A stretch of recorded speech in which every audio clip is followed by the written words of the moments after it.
यानंतर बातमी आहे कोल्हापूरमधून। कोल्हापूरचा लोकसभेचा उमेदवार बदलण्याची चर्चा सुरू आहे।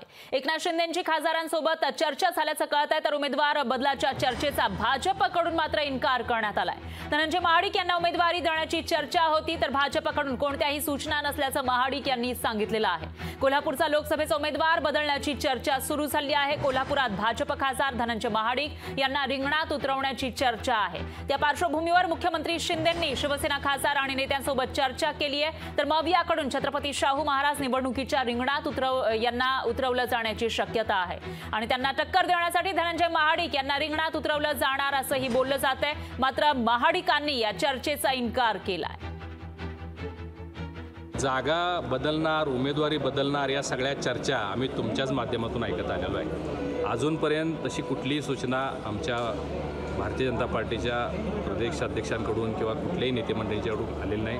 मी नेहमी सांगत आलेलो आहे, भारतीय जनता पार्टीबरोबर आज राज्यामध्ये एकनाथ शिंदे साहेबांची शिवसेना आणि अजितदादांची राष्ट्रवादी हे एकत्रितरित्या या राज्यामध्ये सरकार चालवत आहेत। त्यांच्या ज्या वाटाघाटी झालेल्या आहेत त्याची माहिती अजून आपल्याला कुठेही नाही आहे। ह्या ज्या सगळ्या बातम्या आलेल्या आहेत की कोल्हापूरची एक जागा भाजपला मिळणार, त्यातले काही उमेदवारांची नावही जाहीर झालेले आहेत, तर हे सगळं म्हणजे तुमच्या माध्यमातून आम्हाला ऐकायला मिळते। अजून त्याच्यावर कुठलाही शिक्कामोर्तब झालेलं नाही।